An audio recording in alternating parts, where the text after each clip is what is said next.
Narcissistic mothers are like an emotional cancer that kills you slowly from the inside out. And sadly, their cancer or their toxic ways start when children are so young. Today I wanted to put up a video that was sent in to me by a viewer, and it's her story of her borderline narcissistic mother. She's sharing things that I'm going to say right now. It's a trigger warning right here because some of the things that happened to her as a child, some of the things that her borderline narcissistic mother allowed to happen as a child, instigated happening or inflicted herself, are awful.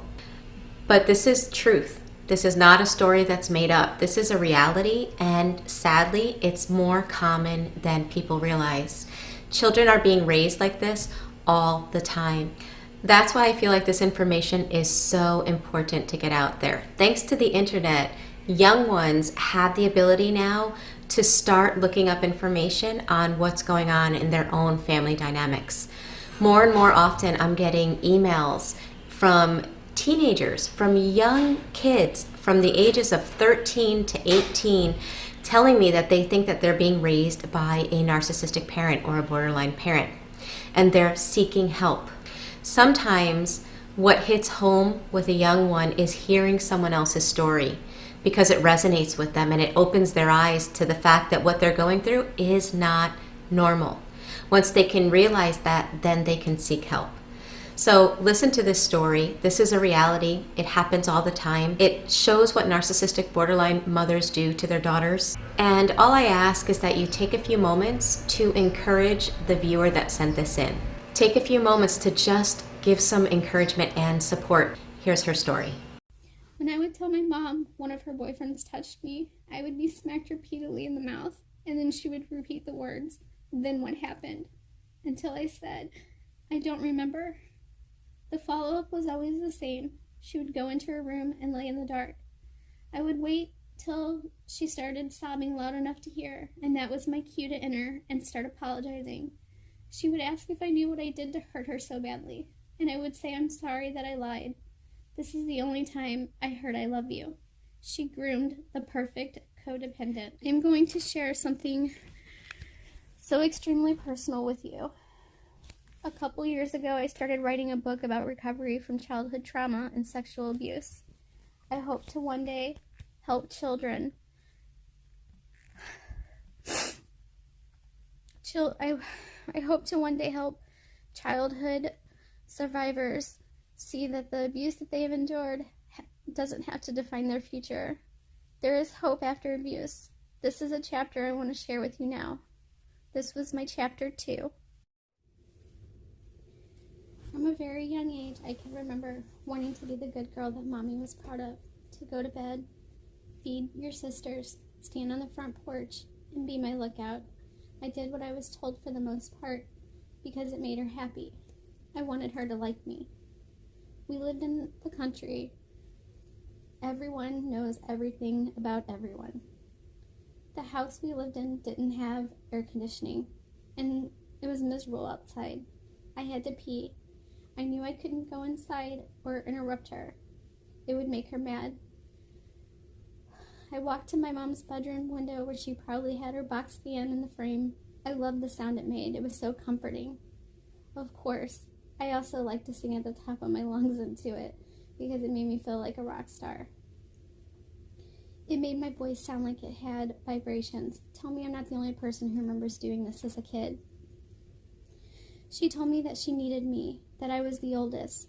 No one could protect her more than me. Don't look in the window. I don't want you bothering us. If you have to pee, just hold it. You watch the road and only yell for me if you see his car. Do you got it? Yes, I said. The urge to pee was so strong, it began running down my leg, and I knew I was in trouble either way because I peed my pants. So I might as well go to the side of the house and finish peeing.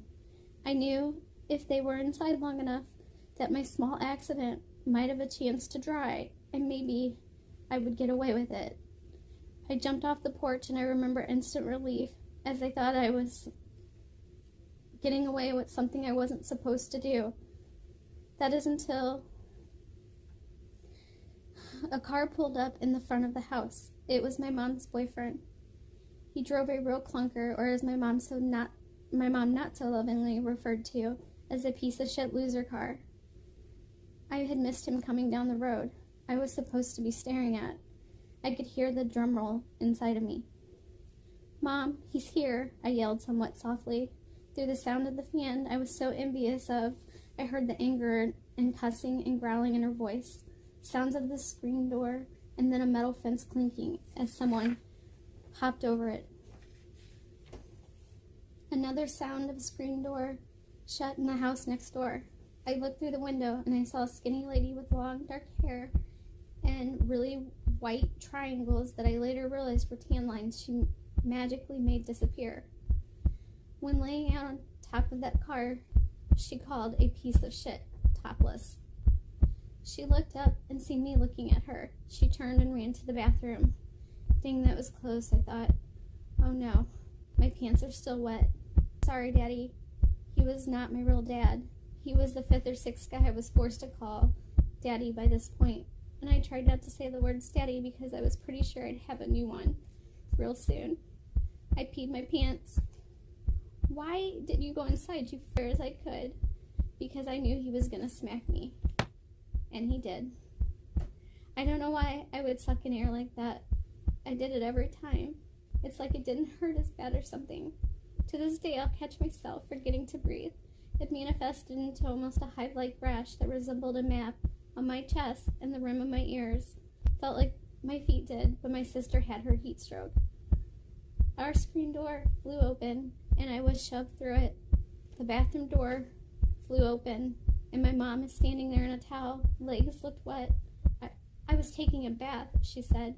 I could tell she was scared and mad at the same time. Why are you home? Let me guess. The excuse this time. You got laid off? They thought you were too lazy? Did you even go to work? You're probably with some whore. Ironic, right? I felt a calloused hand grip the back of my neck, and my head was steered to the corner of my usual punishing grounds. My head hit the wall, and I was standing in my corner. I swear I could smell tears, if that is even possible. The house got loud, and things got thrown, and I would get as straight as a board, and pray nothing would hit me from behind. My legs were so tight that I swore that's why I'm so bow-legged today. Okay, I know that's probably not true, but I've always wondered. Brace yourself for the things I'm about to say. It's going to sound like I'm so messed up. And keep in mind, I probably was only 7 or 8 when this particular incident occurred. I remember it so clearly. She loved me.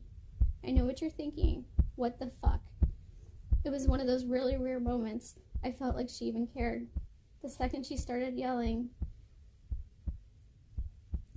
I think she knew he'd focus on her and hit her instead of me.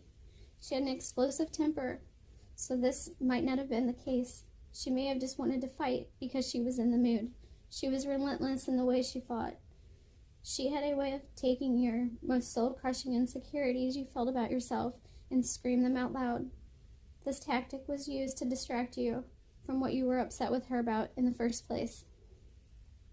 Suddenly, you felt ashamed and embarrassed and questioned what if what she was saying was true. But did other people think that about me? Am I all the things that she says I am? If you hear something enough, you start to believe it. This was my chapter 2. Okay. The fear I live in is real. My mom had borderline personality disorder. She was misdiagnosed as having bipolar disorder. She died of cancer in 2013. Before she died, she had went into remission for 2.5 years. But during that time, she faked a relapse. I called the gynecologist to set up an appointment because I couldn't find any information about it. I picked her up and took her to the doctor. We argued in the car. I said, I'm done being abused by you and your lies. If you don't go into this office with me, I will go alone. You will walk home, and you will be dead to me.